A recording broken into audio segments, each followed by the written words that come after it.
Republic of the Congo and Rwanda visited the White House to sign a historic peace agreement that we worked out. They've been fighting for 30 years. 7 million are dead, and they think the number is actually quite a bit higher than that. It's been a long and vicious fight, and I just wanted to say that the countries represented were very happy that we were able to solve that problem. I think over the next couple of weeks, the leaders of both countries will come to sign the final agreement. As you know, we had foreign ministers last week, but we're going to be signing an end to the horrible 30-year war. It's been going on for a long time. I've been reading about it, hearing about it, and it was a vicious war. It was a terrible war. I want to thank our outstanding senior advisor for Africa, Masad Boulos, for helping to mediate this breakthrough. He was very much involved in that settlement. Most people thought it couldn't be done. But there's still much more to be done, and we're going to be facilitating peace also in places like Sudan, where they have a lot of problems, Libya and others. We have there's a lot of anger on your continent, and we've been able to solve a lot of it. My administration is committed to strengthening our friendships in Africa through economic development efforts that benefit both the United States and our partners. And we're shifting from AID to trade. We had AID, or aid as we sometimes call it, right to trade. And trade seems to be a foundation that I've been able to settle a lot of these disputes, like as an example, India and Pakistan. Kosovo, Serbia. I said, you guys are going to fight, we're not going to trade. And we seem to be quite successful in doing that. To that end, we have closed the USAID group to eliminate waste, fraud, and abuse, which was tremendous waste, fraud, and abuse. And we're working tirelessly to forge new economic opportunities involving both the United States and many African nations. There's great economic potential in Africa, like few other places in many ways. In the long run, this will be far more effective and sustainable and beneficial than anything else that we can be doing together. I'm eager to work with each of you on your vital issues and also to discuss security. We've encouraged our staff at the White House to work along with these nations. There's such tremendous wealth there and potential there. We encourage the countries here today to make greater investments in defense, hopefully, of course, buying our equipment, because we do make the best defense equipment. I guess we proved that about 2 weeks ago in Iran, but we make the best equipment, best military equipment anywhere in the world by far. There's nobody close. And keep pursuing the fight against terrorism, which is a big problem in Africa. Immigration will also be on the agenda, and I hope we can bring down the high rates of people overstaying visas and also make progress on the safe third country agreements. And once again, I want to thank you all for being here, and it's an honor for me. Some of you I've met, and some of you I just got to meet, and I think it would be nice if you said a few words to the press, which is right back here. Do we have a camera over here? It'd be nice if you could, oh, there it is. You could speak to the, you don't want to turn your head so much. I do it a lot. It's not pleasant. But perhaps we could start with you, please. Thank you very much. Great gentleman, by the way. Merci pour m'avoir donné la parole, Monsieur le Président. Thank you for giving me the floor, Mr. President.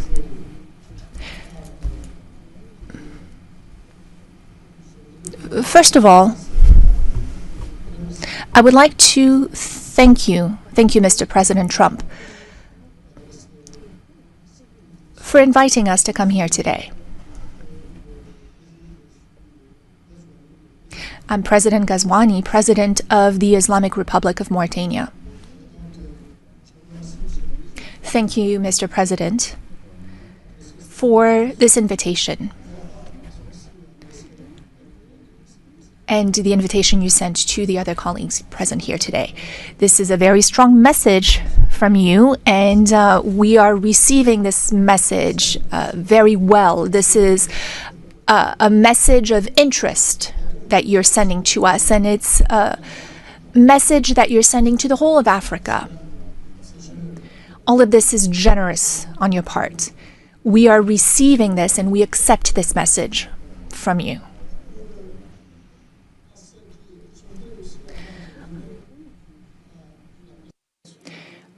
Before I talk about my country, I would like to let you know that we are delighted to see President Trump's commitment to our continent. Mr. President, in the short time you've been back in office, the last few months, you came to the rescue for peace. You did it in Asia with Pakistan and India. The war sort of started, and if it had gone on, the consequences could have been a real disaster.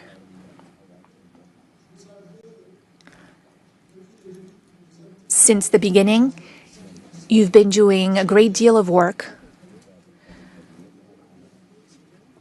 on the war in Europe, that is the conflict between Russia and Ukraine.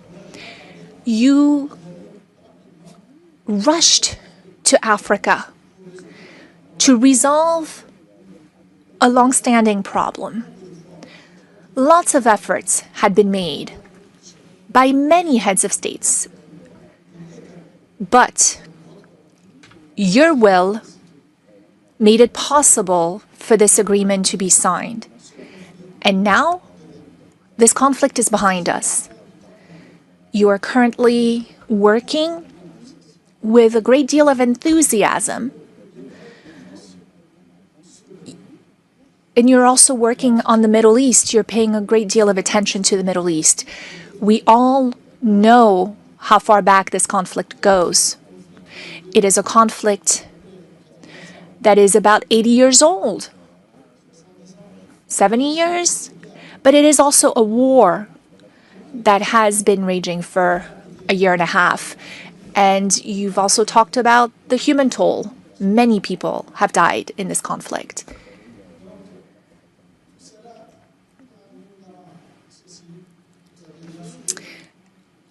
Of course, you also stopped the war between Iran and Israel. That could have been a real disaster for the region. It's a sensitive region to start with. Your work in favor of peace has been tremendous, and we are also very interested in supporting peace in the same way. When there's no peace, like you said earlier today, when there is no peace, a lot of other things are lacking. When there's no peace,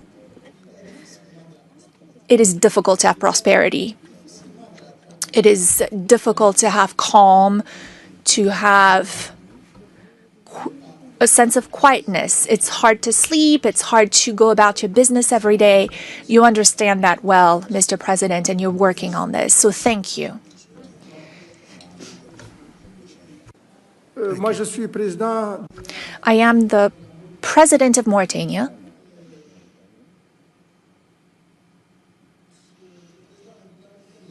Mauritania is a small country.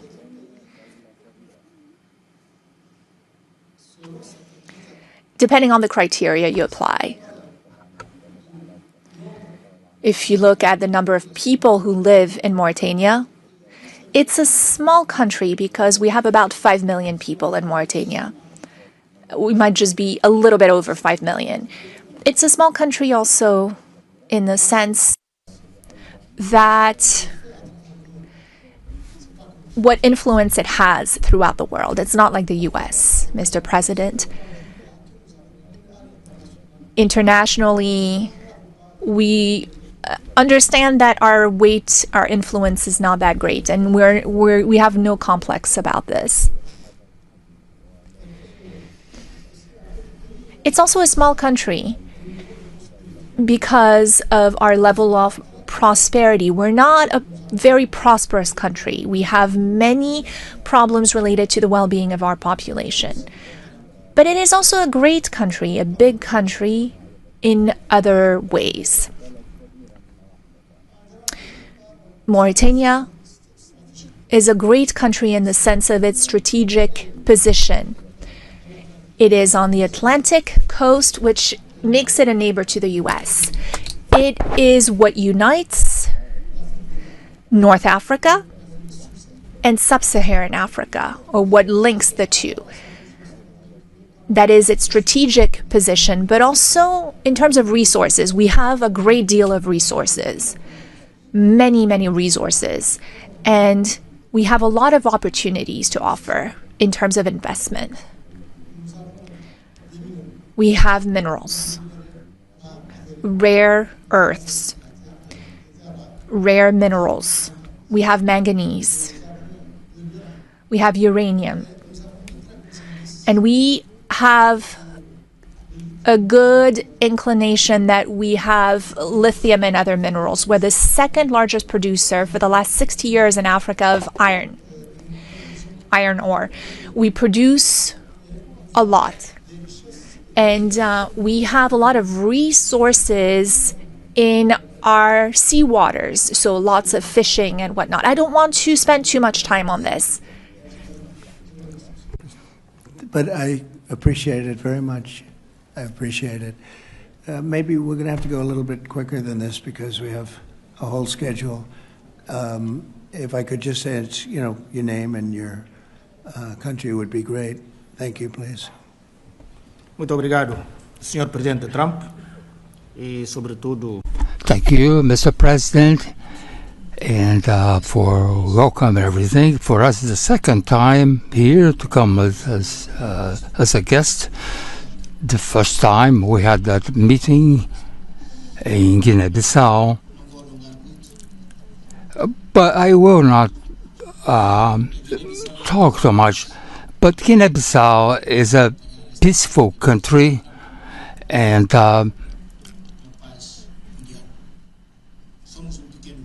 we are a small country, but we are a great state. Not a great state like the United States, but we are a great country as well. And to end, we are be following your dynamics and the war with Russia and Ukraine. And you can count on Guinea-Bissau. Thank you very much. Thank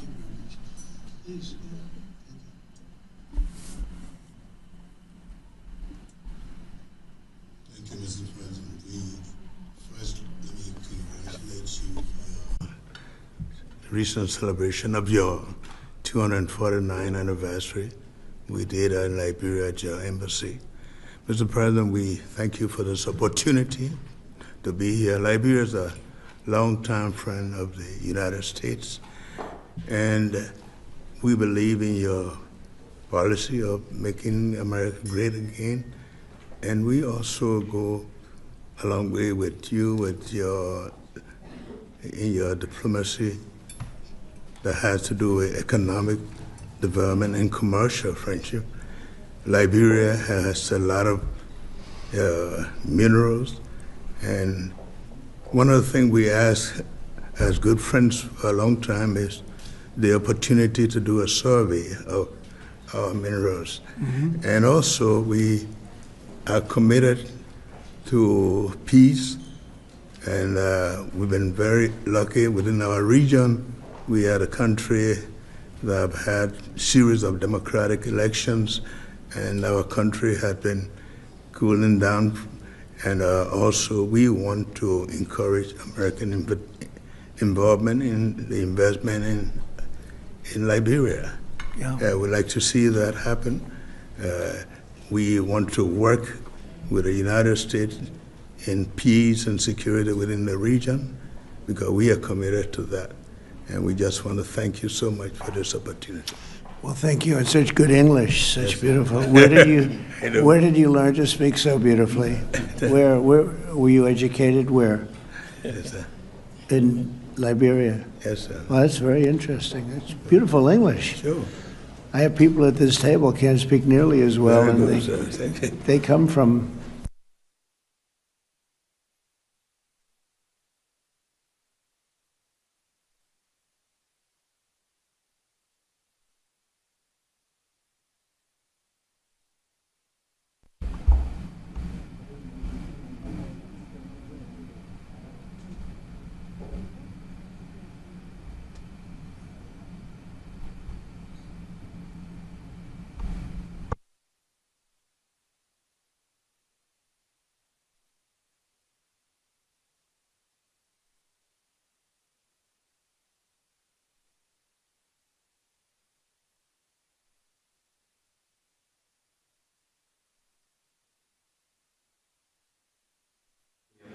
to meet a great American president. Homologue président africain, je voudrais avant tout remercier ici officiellement No microphone for the speaker. le travail d'amitié entre nos différents pays. No interpretation. Parce qu'aujourd'hui, le président Trump There's no microphone for the speaker. est la fierté du monde entier.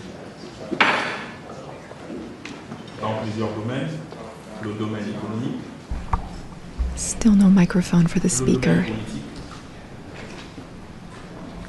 Et au niveau diplomatique, je salue. les Could you efforts- turn that on? Yeah, just press that. There you go. Yes. Et au niveau diplomatique, I would like to commend you, Mr. President, for the success you had in reaching a peace agreement between Rwanda and the DRC. Africa is a vast continent that has many problems, and we truly count on you for your assistance in Sudan and in the Sahel, because no investment can be made when there is a war. For investment, you need peace. The other heads of state who are here with me represent countries that are at peace, and that has been the case for some time. When we also have raw materials, minerals, rare earths. We are not poor countries. We are rich countries when it comes to raw materials, but we need partners to support us and help us develop those resources with win-win partnerships. That is our wish. I often listen to your remarks and speeches, Mr. President. We also want our raw materials to be processed locally in our country so that we can create value and to create jobs for youth so that they stop dying. They are crossing the sea, the ocean, to go to other countries. That is what we want, to have local processing of raw materials. Gabon is a rich country. We have over 2 million inhabitants and a great deal of diversity, raw materials, oil and gas reserves. And we would like those resources to be tapped using an economic model that fits. Since our liberation, we have changed how we do trade. We have focused on transparency and bids for anyone who wants to come invest in our country. If you follow the news, we have also worked on agreements with the European Union, and we wanted to review those because we didn't think that those were win-win opportunities. So our market is open. We want to process manganese locally, which you purchase through a company called Aramet. And I'm sure that it's more expensive compared to when you can come and buy it directly from us. In order to do this local processing, we need 8 to 10 gigawatts of electricity. Again, this is an open bid. Any American company that wants to invest in electricity in Gabon is welcome to take advantage of that opportunity.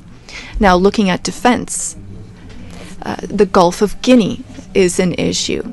There is maritime piracy in that area, and we want to work together to stabilize it. You said you had the best equipment, the best military equipment, and that's what we'd like to have so that we can stop maritime piracy in the Gulf of Guinea. We can't do it alone.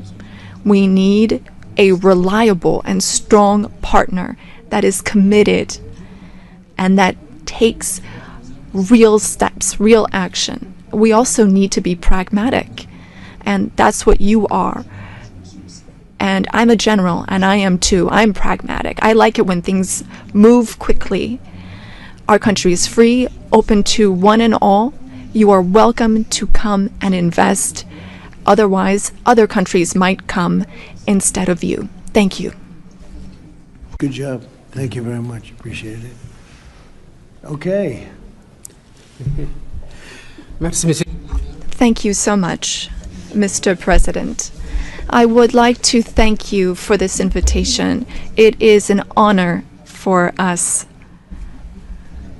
to be here at the White House and to have this opportunity to speak with you about the new partnership that you are putting in place with Africa, particularly for investment.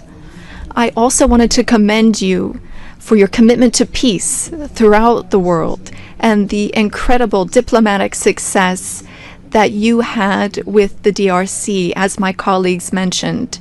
You said that this put an end to a long war that claimed many lives, and thankfully, you were here to put an end to this 30-year war. I also wanted to express that Africa supports all efforts to bring back peace to Sudan, Libya, and in the Sahel. Mr. President, as you've seen, you can only do business when there is peace and security, and you build peace everywhere in the world so that there can be better investments.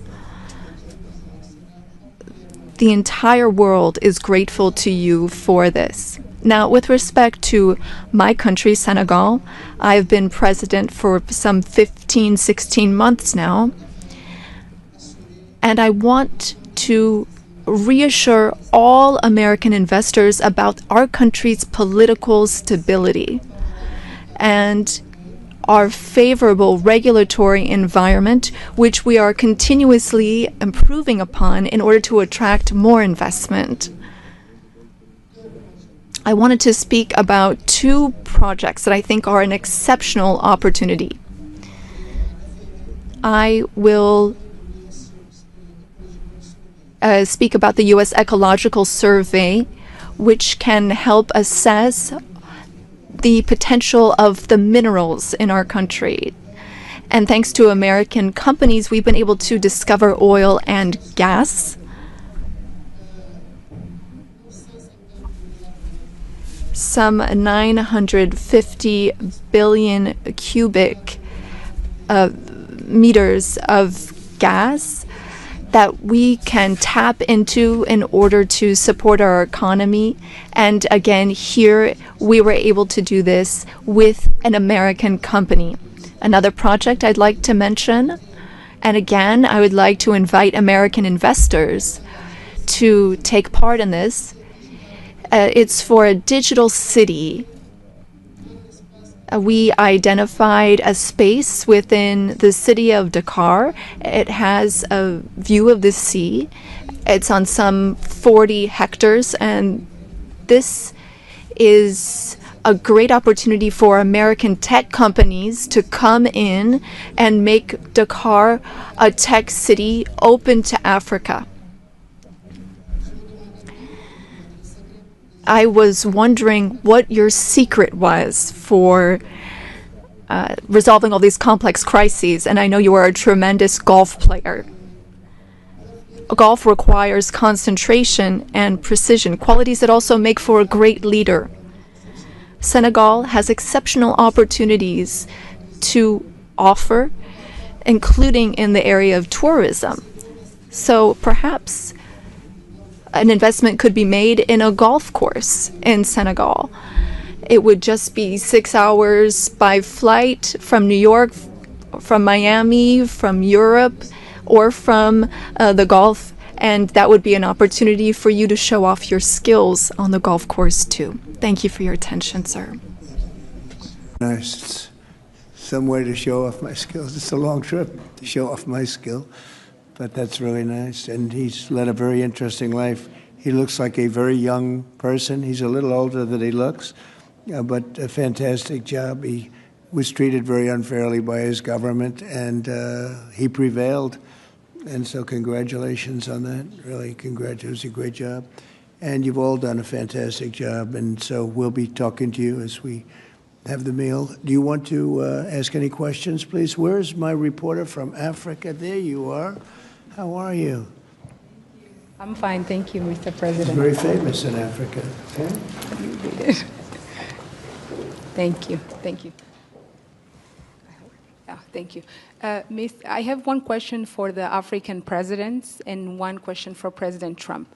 As you can see, Mr. President Trump, all the African presidents are very happy with your efforts to bring peace in the Democratic Republic of the Congo. My question to you is, today you are making history by receiving 5 African presidents and showing the interest of the United States to collaborate and to work close with the African nations. African continent is watching, African youth is watching, and this new approach that your administration is taking to deal with African nations, not only based on help, but in doing business that everybody can win, is really much appreciated for all the Africans. My question is, are you planning, Mr. President, in the future to travel to Africa to see firsthand all those countries in Africa, all those potential that those countries have? And for the African leaders, my question is, as you can see, President Trump is working to bring peace not only in Africa but also in the world. Are you all considering to nominate President Trump for a Nobel Prize Peace? That's a very nice reporter. I got to meet her 2 weeks ago when we had the Congo and Rwanda, and we had some other people up from Africa, and that was the first time. But that's a very nice. I appreciate the questions. Very nice, actually. Would you like to? At some point, I would like to go to Africa. Absolutely, we're going to see what the schedule is, but at some point, I would like to do that very much. Would you like to give a fast answer, please? Thank you very much. Of course, we are supporting this. Microphone, please. Microphone, please. Of course, on soutient cette dynamique pour. We are in favor of this dynamic for peace. We are very committed on peace. I am the first head of state who went to Russia and who went to Ukraine both since the start of the war. I held the presidency of ECOWAS, and I went to see Mr. Putin. We spoke for 4 hours, and then I went to Ukraine. I spent 12 hours on a train to speak to President Zelensky. But now the weight of President Trump is something else altogether. We are with you. We are behind you to see what we can do to help bring peace back. No one wins when there's war. So you have our support so that we can bring peace back. Thank you. Thank you very much. Appreciate it. Go ahead, please. Thank you, Mr. President Trump. Thank you for your questions. A Nobel Peace Prize, while I don't see any problem with it, I think that President Trump deserves it for all the efforts that he's worked on.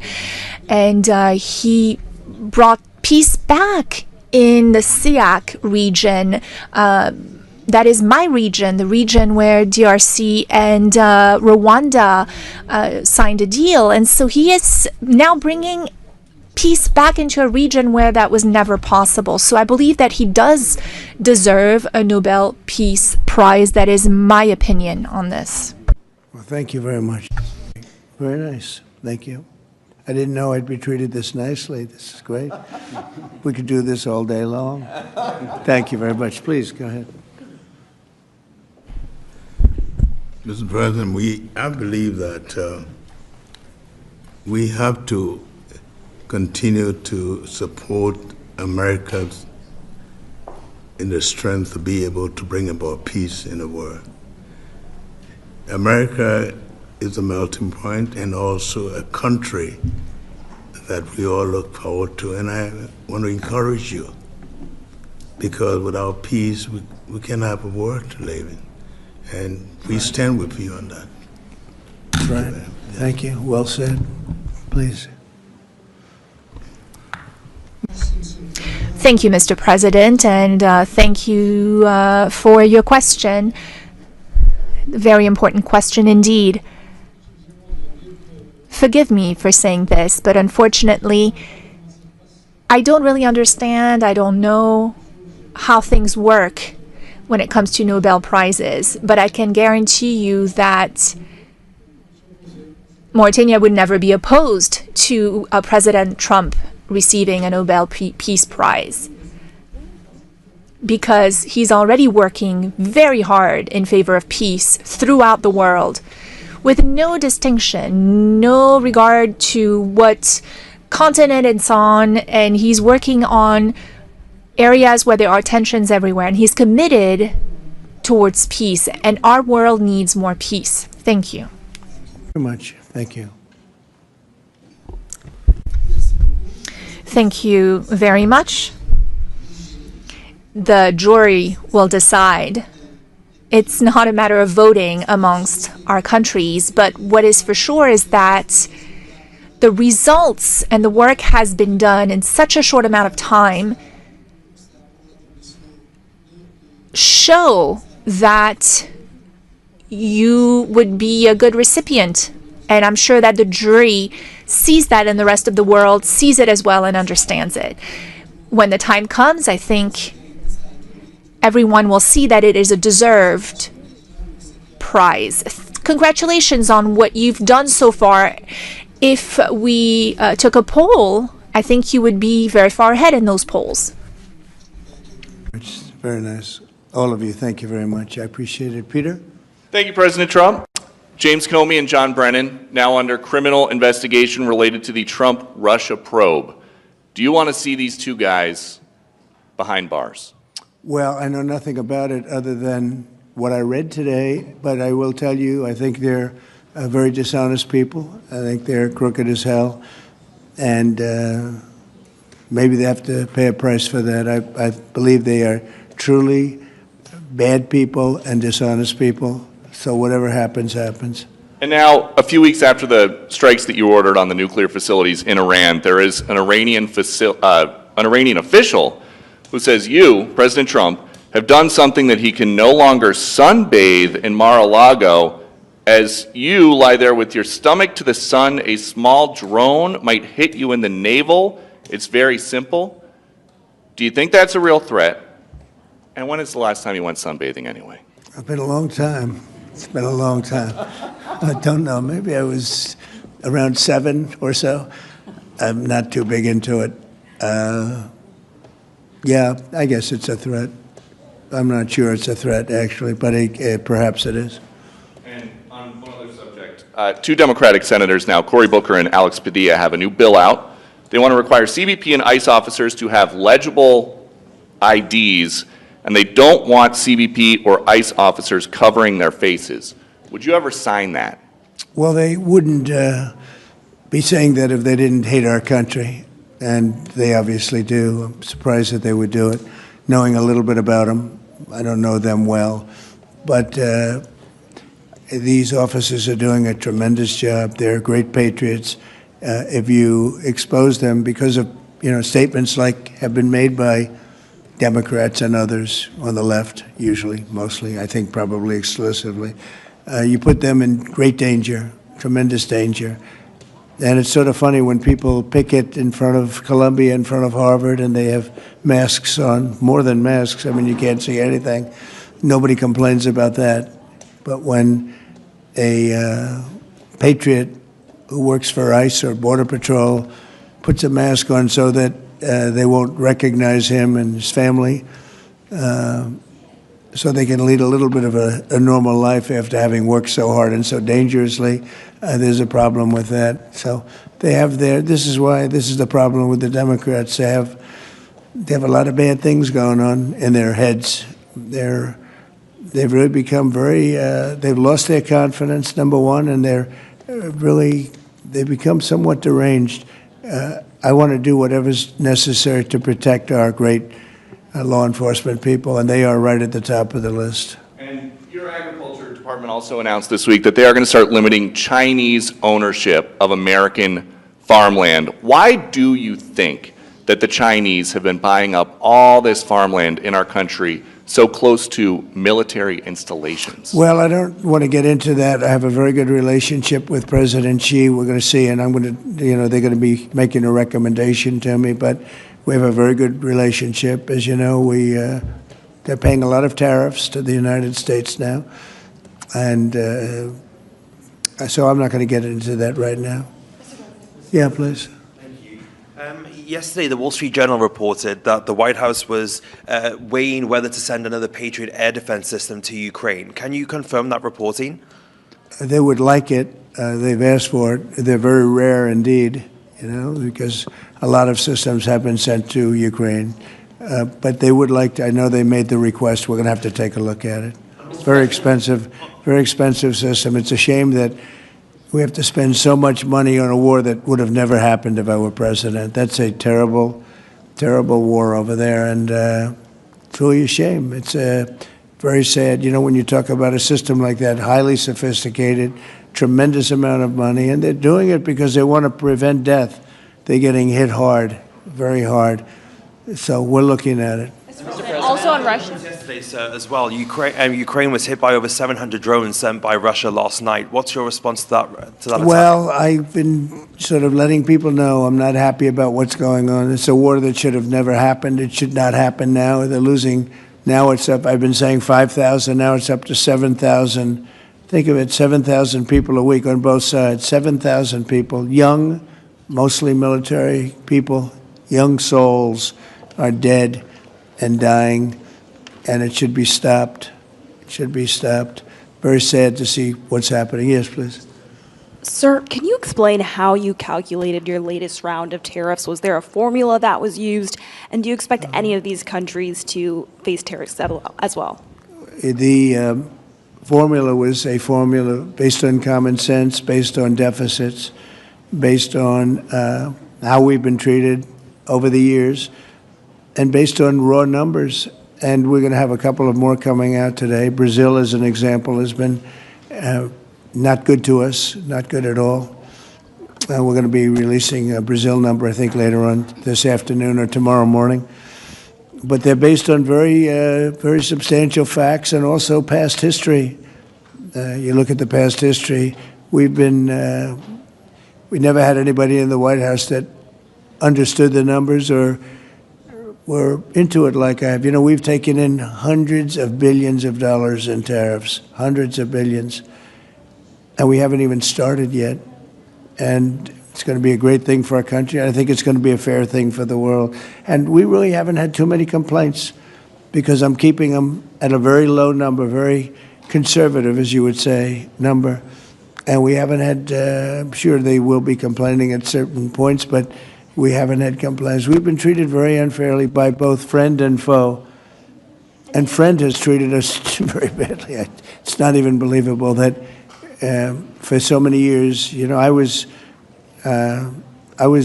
using tariffs in my first administration. We had the most successful financially administration that there's ever been. This is going to be much better.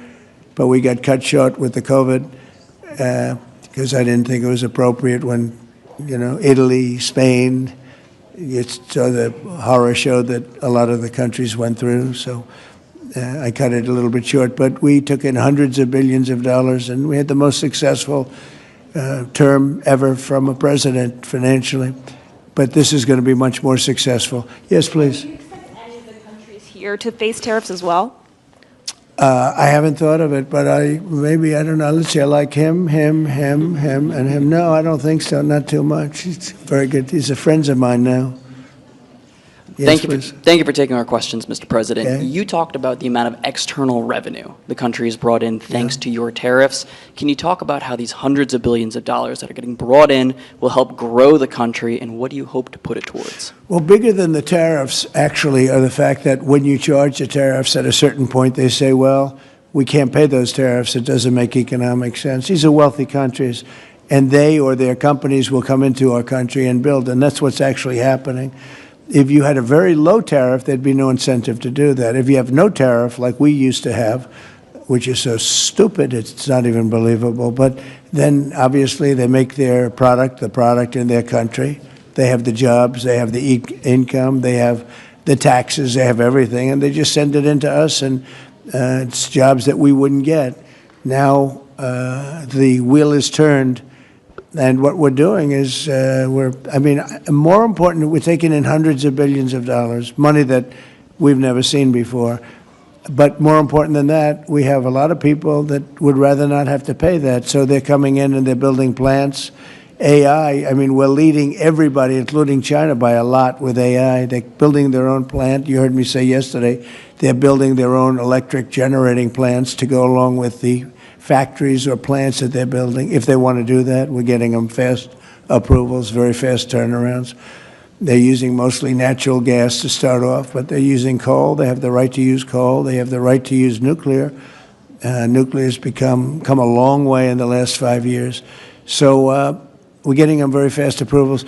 We have factories and plants building at a level that we've never had in this country before. Yeah. And secondly, a study from the Council of Economic Advisors. You put it on Truth Social yesterday. It showed that your assessment that tariffs would slow inflation was accurate, and that the prices of imported goods since February has fallen. That your assessment was right, the critics were wrong. Why do so-called experts continually misread your economic policy, sir? Well, it's not the experts. It's the fake news and a combination of that and the Democrats. I saw an ad on television today on Fox. And it was some ad about, Trump has raised costs. It's the opposite. I actually put out a statement. I brought down costs. I brought down the cost of groceries. I brought down the cost of energy, tremendously groceries. If you remember my first week in office, the press was screaming at me about the cost of eggs. They were 4 times higher than they were just a short time ago. That was caused by Biden and stupid policies, and we got that down. And by Easter, it was normalized, and now it's actually even at a lower price. So when I see an ad like that, it's always good to respond. I feel you have to respond. It was an ad that things are more costly. No, they're much less costly. Yesterday, $1.99 a gallon. There's 3 states were selling gasoline at $1.99. You haven't seen that for a long time.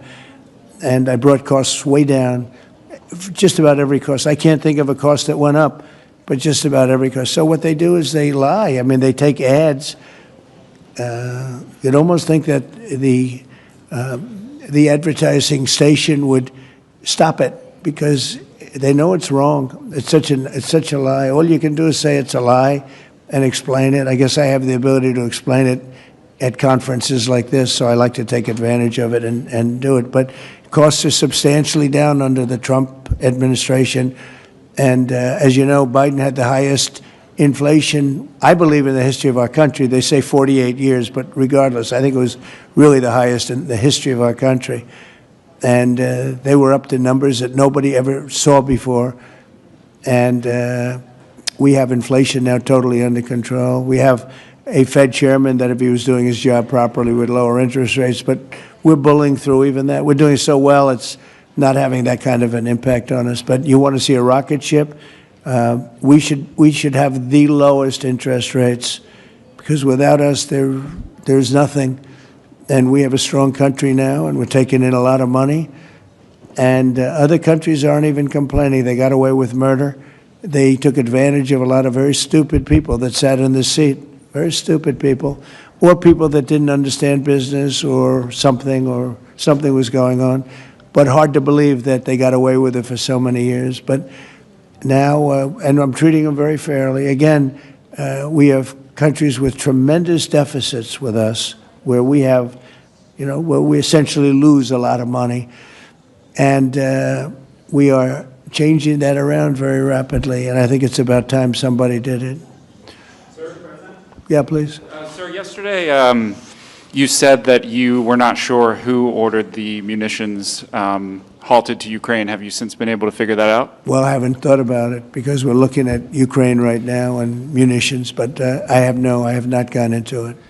What does it say that such a big decision could be made inside your government without you knowing? I would know. If a decision was made, I will know. I'll be the first to know. In fact, most likely I'd give the order, but I haven't done that yet. Yeah, please. Can I ask how your meeting with Netanyahu went over the last couple of days, and how realistic do you think a ceasefire is this week? Well, we're talking about Gaza for the most part. I think we have a chance this week or next week. Not definitely. There's nothing definite about war and Gaza and all of the other places that we all deal with so much, but there's a very good chance that we'll have a settlement, an agreement of some kind this week, and maybe next week if not. On Africa as well, sir. The African Growth and Opportunity Act, which has been central to many sub-Saharan countries having access to the U.S. market, that's due to expire in September. Are you hoping to extend that beyond it? Well, we'll take a look at that. Yes, please. Thank you. That's up to Congress to take a first crack at. We know that program's been in place for about 20 years, and at the end result of that, we see a lot of other countries operating in Africa. We still see a lot of tariff and non-tariff barriers in Africa. So I think any discussion about that act would also have to think about how we address those kinds of barriers. Yeah, Peter. President Trump, in Alvarado, Texas, a few days ago, 10 people wearing all black allegedly set off fireworks outside an ICE office to lure the officers out so they could ambush them, shoot at them. They had guns and vests and two-way radios. Do you think that this was an isolated incident, or do you think there's a national threat of a left-wing militia that is targeting ICE and CBP?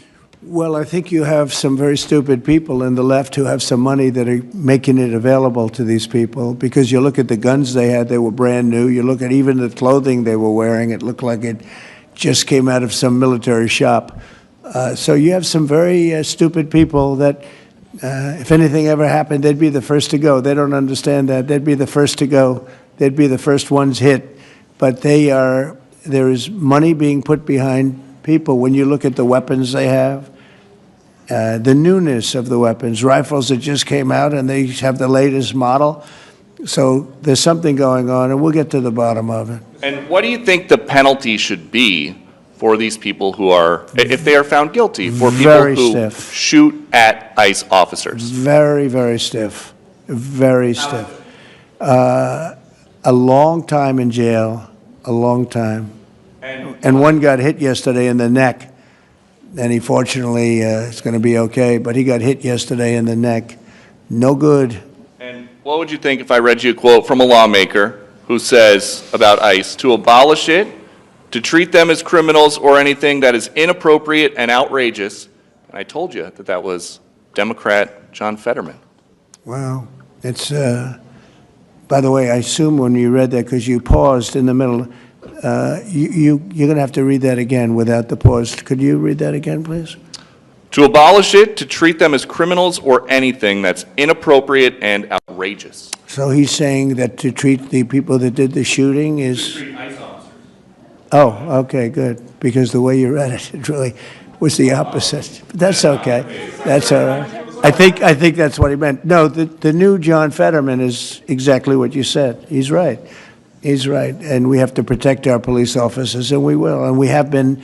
If you saw the stats released by the FBI the other day, the murder rate's way down, the lowest it's been in a long time, and that took place over the last 6 months. For the last 6 months, murder, it's a hell of a subject to have to talk about, but murder is way down at almost getting to be modern-day records. So that's despite the fact that we have a lot of people that came into the country that shouldn't be here. Mr. President? Yes, please. So two questions, one on tariffs, the other on the IRS. On tariffs, China is reportedly softening their impact on U.S. tariffs in Africa, announcing last month that they would halt charges on imports for nearly all of its African partners. Good. Does this move by China influence your thinking, your approach to tariffs on the continent? Well, we treat Africa great in many different ways, including with tariffs. But, parts of Africa charge us tremendous tariffs, as you know.